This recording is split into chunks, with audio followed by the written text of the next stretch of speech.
नमस्ते मेरे भाई। पूरे लूसेंट का हम लोग 1000 सवाल के साथ इस सीरीज में आए हैं। इस सीरीज में ये जो पूरे लूसेंट बुक है, आपको पता होगा कि किसी भी एक कम्पिटिटिव एग्जाम की तैयारी करते हैं तो जब तक आप ये लूसेंट नहीं पढ़ेंगे, आपका ये तैयारी बिल्कुल ही अधूरी है। तो ये पूरे किताब का निचोड़ हम लोग 1000 सवाल के साथ करेंगे। पूरा बेहतरीन तरीका से आपको सवाल मिलेगा। अगर आपको इसका पीडीएफ लेना है तो आप हमारे टेलीग्राम चैनल गणित मंत्रा से जाकर ज्वाइन हो जाइएगा। ओके, तो चलिए आइए। देखिए, मैं स्टार्ट करने से पहले ही बता देता हूँ कि इस सीरीज में कई ऐसे सवाल होंगे जो बहुत ही इजी होंगे, और कुछ ऐसे भी सवाल जो होगा जो आपको नहीं पता है, वो बहुत हार्ड लगेगा। तो आपको बैलेंस बनाकर एक चलना है और धीरे धीरे सारी चीजों को नोट करते हुए चलना है। जैसे पहला सवाल आपके सामने है जो बहुत ज्यादा इजी मेरे हिसाब से है कि भारत का राष्ट्रीय पशु कौन सा है। तो भारत का राष्ट्रीय पशु कौन सा है? तो ये बहुत ही सिंपल सवाल है। बोलोगे कि भारत का राष्ट्रीय पशु बाघ हो जाएगा। आइए दूसरा सवाल देखते हैं। तो दूसरा सवाल है कि भारत रत्न पुरस्कार किस क्षेत्र में दिया जाता है? भारत रत्न पुरस्कार किस क्षेत्र में दिया जाता है? आखिर कौन सा क्षेत्र है जिसमें भारत रत्न पुरस्कार मिल सकता है? तो वह कला का क्षेत्र हो जाएगा, साहित्य, विज्ञान और सार्वजनिक सेवा। ये सभी में हम लोगों को भारत रत्न पुरस्कार मिल सकता है। तीसरा नंबर सवाल देखते हैं। तीसरा नंबर सवाल है कि भारत का पहला उपग्रह कौन था? भारत का पहला उपग्रह कौन था?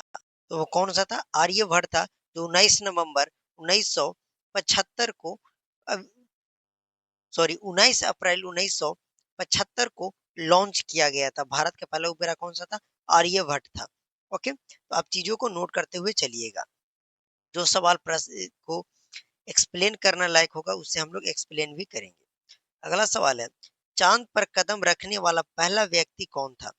चांद पर कदम रखने वाला पहला व्यक्ति कौन था? तो वह कौन था? वह नील आर्मस्ट्रांग हो जाएगा। Option B is the right answer हो जाएगा। आइए अगला सवाल देखते हैं। अगला है, यूएनए का स्थापना कब हुआ था? यूएनओ का स्थापना कब हुआ था? वो 1945 यानी 1945 में यूएनओ का स्थापना हुआ था। आइए अगला सवाल देखते हैं। भारत में योजना आयोग की स्थापना कब हुई थी? भारत में योजना आयोग की स्थापना कब हुई थी? तो वह 1950 में हुआ था। कब मेरे भाई? बोलोगे वह 1950 में। Option B is the right answer हो जाएगा। अगला सवाल है, संविधान सभा का स्थायी अध्यक्ष कौन थे? संविधान सभा का अस्थायी अध्यक्ष कौन थे? तो वह डॉक्टर राजेंद्र प्रसाद थे। कौन थे? Doctor Rajendra Prasad. Option A is the right answer हो जाएगा। अगला सवाल है कि गंगा नदी को की सबसे लंबी सहायक नदी कौन सी है?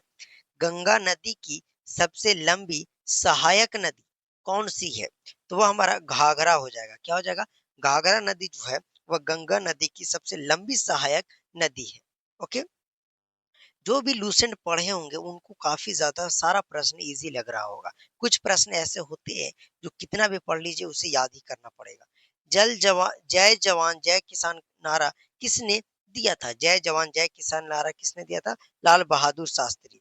कौन दिए थे? Lal Bahadur Shastri. Option C is the right answer. अगला सवाल है, पंचायती राज प्रणाली पहली बार कहाँ लागू की गई थी? पंचायती राज पंचायती राज प्रणाली पहली बार कहाँ लागू की गई थी? तो वो हमारा राजस्थान में किया गया था। पंचायती राज प्रणाली कहाँ पहली बार लागू किया गया था? राजस्थान में। अगला सवाल है, मोनाल किस राज्य की का राज्य पक्षी है? मोनाल जो है वो किस राज्य का राज, राज्य पक्षी है? मोनाल, तो बोलेगा वो उत्तराखंड का। किसका? Uttarakhand. Option B is the right answer हो जाएगा। अगला सवाल है, भारत का सबसे बड़ी राज्य क्षेत्रफल की दृष्टि से कौन सा है? देखिए यहाँ पे लगा दिया क्षेत्रफल की दृष्टि से। कोई पूछेगा जनसंख्या की दृष्टि से, तो यहाँ पे चीजों का आपको थोड़ा ध्यान रखना होगा। तो भारत का सबसे बड़ा राज्य क्षेत्रफल की दृष्टि से कौन सा है? तो हमारा राजस्थान हो जाएगा। कौन सा? राजस्थान। राज सबसे बड़ा राज्य जो है क्षेत्रफल की दृष्टि से वो हमारा राजस्थान हो जाएगा। Option C is the right answer हो जाएगा। ओके, आइए अगला सवाल देखते हैं। लाल रक्त का लाल रंग किसके कारण होता है? सॉरी, रक्त यानी ब्लड का जो रंग लाल होता है वह किसके कारण होता है? तो वह हीमोग्लोबिन के कारण होता है। किसको? हीमोग्लोबिन यानी खून लाल किसके कारण होता है? हीमोग्लोबिन के कारण होता है। अगला सवाल है, भारत का सर्वोच्च न्यायालय कहाँ स्थित है? भारत का सर्वोच्च न्यायालय कहाँ स्थित है? तो वह दिल्ली में है। Option B is the right answer हो जाएगा। अगला सवाल की बात करें, संसद का संयुक्त सत्र कौन बुलाता है? संसद का संयुक्त सत्र कौन बुलाता है? तो कौन बुलाता है? बोलोगे वो राष्ट्रपति बुलाता है। कौन बुलाता है? राष्ट्रपति। Option B is the right answer हो जाएगा। अगला सवाल है, सूर्य का सबसे निकट ग्रह कौन सा है? सूर्य के सबसे निकट यानी निकटतम ग्रह कौन सा है? तो वह बुध हो जाएगा। Option C is the right answer हो जाएगा। आइए अगला सवाल देखते हैं, किस धातु का उपयोग विद्युत तारों में तारों में होता है? किस धातु का उपयोग विद्युत तारों में यानी विद्युत के तार बनाने में कौन से धातु का प्रयोग किया जाता है? तो वह तांबा हो जाएगा। अगर पूछेगा यही कि विद्युत का सबसे अच्छा सुचालक धातु कौन सा है? तो वह चांदी हो जाएगा। तो विद्युत किस धातु का प्रयोग किया जाता है विद्युत तार बनाने में? तो तांबा। ओके। आइए अगला सवाल देखते हैं, राष्ट्रीय आय की गणना कौन करता है? राष्ट्रीय आय की गणना कौन करता है? तो ये ऑप्शन हो जाए केंद्रीय सांख्यिकी संगठन। केंद्रीय सांख्यिकी गठन। चलिए आइए अगला सवाल देखते हैं। अगला सवाल है कि हरित क्रांति का जनक कौन है?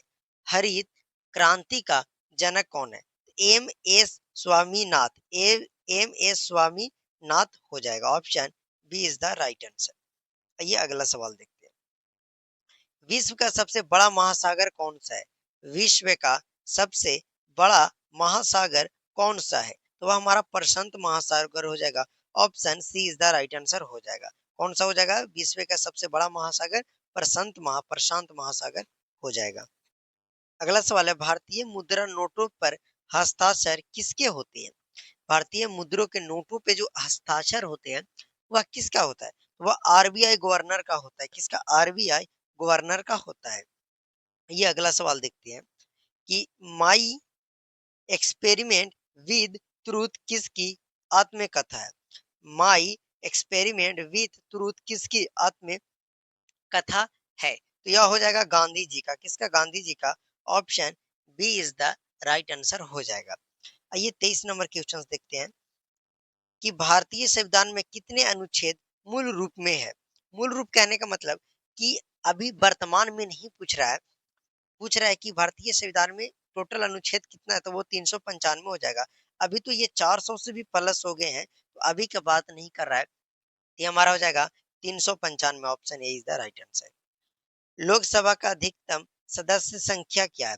लोकसभा का अधिकतम सदस्यों की संख्या कितनी होती है या कितनी है? तो हमारा 552 हो जाएगा। Option D is the right answer हो जाएगा। आइए अगला सवाल देखते हैं। अगला सवाल है कि भारत का राष्ट्रीय गीत कौन सा है? भारत का राष्ट्रीय गीत कौन सा है? तो वो हमारा वंदे मातरम हो जाएगा। भारत का राष्ट्रीय गीत कौन सा है? Vande Mataram. Option A is the right answer हो जाएगा। अगला सवाल है, प्रोटॉन की खोज किसने की? प्रोटॉन की खोज किसने की? ये एक बहुत प्यारा सा है ये ट्रिक, इलेक्ट्रॉन प्रोटॉन और न्यूट्रॉन को पहचानने का, कि ईंट पर नाच, उससे आप याद कर लीजिएगा। तो प्रोटॉन की जो खोज की थी वो कौन था? तो वह रदरफोर्ड था। Option B is the right answer हो जाएगा। आइए अगला सवाल देखते हैं। अगला है कि गुरु शिखर कहाँ स्थित है? गुरु शिखर कहाँ स्थित है? तो हमारा राजस्थान में स्थित है। गुरु शिखर कहाँ स्थित है? तो राजस्थान में स्थित है। आइए अगला सवाल देखते हैं। अगला सवाल हो जाएगा कि दूध में कौन सा विटामिन अधिक मात्रा में पाया जाता है? दूध में कौन सा विटामिन अधिक मात्रा में पाया जाता है? तो विटामिन बी टू जो है वह दूध में सबसे ज्यादा दूध में ही पाया जाता है, विटामिन बी टू। आइए अगला देखते हैं। श्वसन की गैस की आवश्यकता होती है। श्वसन किस गैस की आवश्यकता होती है? मतलब श्वसन यानी सांस लेने के लिए कौन सी गैस की आवश्यकता होती है? तो हमारा ऑक्सीजन हो जाएगा। O2 हो जाएगा। CO2 नहीं। O2 हो जाएगा, यानी option C is the right answer, oxygen हो जाएगा। अगला सवाल है, पुलित्जर पुरस्कार किस क्षेत्र में दिया जाता है? पुलित्जर जो पुरस्कार है, एक भारत रत्न पुरस्कार था, एक पुलित्जर पुरस्कार है, यह किस क्षेत्र में दिया जाता है? तो ये साहित्य और पत्रकारिता के क्षेत्र में दिया जाता है, तो option A is the right answer हो जाएगा। आइए अगला सवाल देखते हैं, शांति निकेतन की स्थापना किसने की थी या किसने की? शांति निकेतन की स्थापना किसने की? तो वह रविंद्रनाथ टैगोर थे। जे रविंद्रनाथ टैगोर हो जाएंगे, option B is the right answer हो जाएगा। अगला सवाल है कि भारत की पहली महिला प्रधानमंत्री कौन थी? भारत की पहला या भारत का प्रथम महिला प्रधानमंत्री कौन थी? तो वह इंदिरा गांधी हो जाएगी, option B is the right answer हो जाएगा। अगर भारत का प्रथम प्रधानमंत्री पूछे तो वह पंडित जवाहरलाल नेहरू हो जाएगा, और ये प्रथम महिला पूछ रही है तो इंदिरा गांधी हो जाएगा। ओके, आइए अगला सवाल, मेक इन इंडिया कार्यक्रम कब शुरू हुआ था? मेक इन इंडिया कार्यक्रम कब शुरू हुआ था? तो वो 2014 में शुरू हुआ था। कब? 2014 में। आइए अगला सवाल देखते हैं, किस ग्रह को लाल ग्रह कहा जाता है? किस ग्रह को लाल ग्रह कहा जाता है? वो मंगल ग्रह को लाल ग्रह के नाम से भी जाना जाता है। कर्मयोगी पुस्तक किसने लिखी? कर्म योगी कर्मयोगी पुस्तक है, वो किसने लिखी? तो वह स्वामी विवेकानंद ने। स्वामी विवेकानंद ने जो पुस्तक लिखी तो वह कर्मयोगी योगी पुस्तक था। अगला है, भारतीय रिजर्व बैंक की स्थापना कब हुई थी? भारतीय रिजर्व बैंक की स्थापना कब हुई थी? ऑप्शन बी हो जाएगा, 1935 में हुआ था। भारतीय रिजर्व बैंक की स्थापना कब हुआ था? 1935 में, option B is the right answer हो जाएगा। अगला सवाल देखते हैं कि भारत में जनगणना कितने वर्ष में होती है? बहुत ही सिंपल सी सवाल है, तो इसका आंसर आप लोग कमेंट में दीजिएगा। आइए अगला सवाल देखते हैं। अगला, ऑस्कर पुरस्कार किस क्षेत्र में से जुड़ा है? ऑस्कर पुरस्कार जो है वह किस क्षेत्र से जुड़ा है? तो वह फिल्मी दुनिया यानी फिल्म के क्षेत्र से ऑस्कर पुरस्कार दिया जाता है। ऑस्कर पुरस्कार जुड़ा हुआ है। ओके, अगला है, भारत में कितने उच्च न्यायालय है? भारत में कितने उच्च न्यायालय है? तो वह 25 हो जाएगा। भारत में 25 उच्च न्यायालय है। अगला है कि किस शहर में को गुलाबी नगर कहा जाता है? किस शहर को गुलाबी नगर कहा जाता है? जयपुर को गुलाबी नगर से के भी नाम से जाना जाता है, यानी इसे हम लोग गुलाबी नगर कहते हैं। किसको? जयपुर के। Option A is the right answer हो जाएगा। अगला सवाल है, नंद कानन प्रसिद्ध है किसके लिए? नंद कानन जो है वो किसके लिए प्रसिद्ध है, ये आप सभी को बताना है। तो वह चिड़ियाघर के लिए प्रसिद्ध है। किसके लिए? चिड़ियाघर के लिए नंद कानन प्रसिद्ध है, चिड़ियाघर के लिए। Option C is the right answer हो जाएगा। अगला सवाल है, मानव शरीर की सबसे छोटी हड्डी कौन सी है? मानव शरीर की सबसे छोटी हड्डी कौन सी है? तो वह स्टेपीज हो जाएगी, यानी कि कान की हड्डी। स्टेपीज कहाँ पे पाया जाता है? कान में पाया जाता है, यानी सबसे छोटी हड्डी स्टेपी हो जाएगी, कान की हड्डी। और सबसे बड़ी हड्डी तो फीमर हो जाएगी, जांग की हड्डी। ओलंपिक खेल का आयोजन कितने वर्ष में होता है? ओलंपिक खेलों का आयोजन कितने वर्ष में होता है? तो वो हमारा 4 वर्ष में होता है। ओलंपिक खेल का आयोजन कितने वर्ष में होता है? 4 वर्ष। Option C is the right answer हो जाएगा। भारत का राष्ट्रीय फल कौन सा है? भारत का राष्ट्रीय फल कौन सा है? तो बहुत ही सिंपल सा सवाल है, हो जाएगा ऑप्शन सी, यानी कि आम जो है वो भारत का राष्ट्रीय फल है।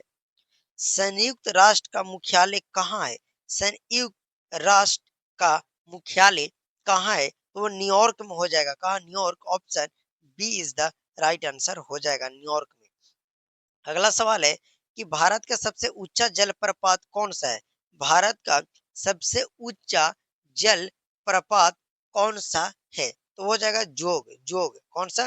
भारत का सबसे ऊंचा ऊंचा जलप्रपात कौन सा है? तो जोग जलप्रपात हो जाएगा। अगला सवाल है, भारत का पहला राष्ट्रपति कौन थे? भारत का पहला यानी प्रथम राष्ट्रपति डॉक्टर राजेंद्र प्रसाद थे। अगर प्रथम प्रधानमंत्री पूछेगा तो वह पंडित जवाहरलाल नेहरू हो जाएंगे। अगर प्रथम महिला प्रधानमंत्री पूछेगा तो इंदिरा गांधी हो जाएगा, जो पिछले ही सवाल में आपको बताए थे। माउंटेन एवरेस्ट किस देश में है? माउंटेन एवरेस्ट किस देश में है? तो वो लोग नेपाल में है। माउंटेन एवरेस्ट किस देश में है? तो नेपाल में है। आइए अगला सवाल देखते हैं। अगला सवाल है, विश्व स्वास्थ्य संगठन का मुख्यालय कहाँ है? विश्व स्वास्थ्य संगठन का मुख्यालय कहाँ है? तो वो हमारा जिनेवा में हो जाएगा। जिनेवा कहाँ? स्विट्जरलैंड में पड़ता है जिनेवा, वहां हो जाएगा। और अगला सवाल है, विश्व का सबसे लंबी नदी कौन सी है? विश्व की सबसे लंबी नदी कौन सी है? तो वह नील नदी हो जाएगी। कौन सी नदी हो जाएगा? नील नदी हो जाएगा। इसी के हिसाब से 16 से 17 मिनट में हमारा पार्ट वन कंप्लीट हो गया लूसेंट का। हम लोग इसी तरीके से पूरे 1000 सवाल कर रहे हैं। पार्ट पार्ट हर पार्ट में मतलब 50 क्वेश्चंस रहेगा। एक एक ही पार्ट में 1000 क्वेश्चन कराना कोई अच्छी बात नहीं है। उतना आपसे कवर भी नहीं हो पाएगा और उतना हम करा भी नहीं सकते। इसीलिए थोड़े-थोड़े कंटेंट आपको मिल रहा है। बस अच्छे से हर एक 50-50 क्वेश्चंस का नोट बना लीजिएगा और लूसेंट जब आप पढ़ लिए तो आप एक बार देख लीजिएगा। आपको बहुत ज़्यादा उसी प्रश्न का आप नोट बनाइएगा जो प्रश्न का आपको आंसर नहीं पता है। बाकी आप पूरे 1000 प्रश्न का नोट्स मत बनाइएगा। इसमें से आपको अगर लूसेंट पढ़े तो 80% 70 से 70 से 80% प्रश्न तो याद ही होगा। काहे कि देख रहे हैं कि 30% तो एकदम सिंपल प्रश्न है। 30% 70% थोड़ा आप जब लूसेंट पढ़े होंगे तो आपको और भी इजी लग रहा होगा। तो चलिए मिलते हैं इसके सेकेंड पार्ट में।